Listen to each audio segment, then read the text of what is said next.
happened very quickly, but there's a lot that unfolds within our family, and that's traumatic and was really fun to get into. I was very intrigued by what they're doing with the female friendships and how they become complicated. And yes, they are growing up, but I also think that there's a lot of regression, and that's cool to see. It's not linear and it's very realistic.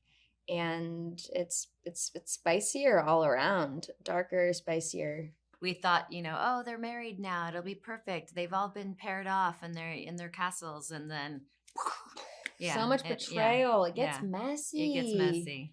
You think before you act, Or what you thought you wanted isn't really what you wanted. Yeah. There's, fun and games and love stories, but then they go so much deeper. And I was really excited to jump into that. I also grew up absolutely obsessed with Edith Wharton and The Age of Innocence. I mean, I think that informed everything about who I am.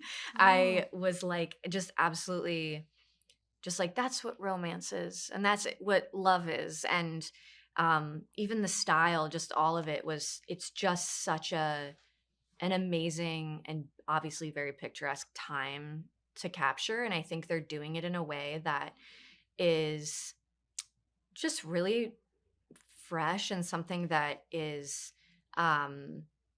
while being accurate, something that's very easy to translate into modern. Go from a very traditional Duchess to Nan's version of empowerment. And then I feel like she goes back to her original self later on. And my favorite piece is the last dress that I wear in episode 8, which was our idea of the death of the wedding dress, because it's a very gothic version of the wedding dress. And that was really exciting, and I think sums up a lot of Nan's internal feelings.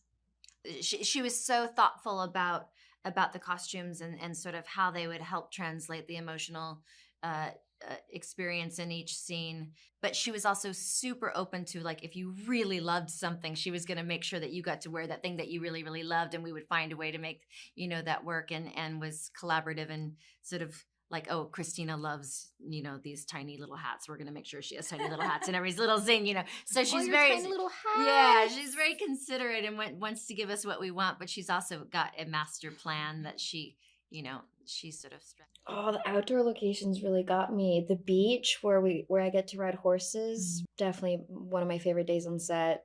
The landscape is just so incredible. I love nature and I love to hike, so Scotland is top. Every season I come home with hundreds and hundreds of pictures of stair railings and light fixtures and things that I will why did I have to have a photo of every single one of these details? But I actually do go back and I'm like, oh, that was so pretty. So romantic.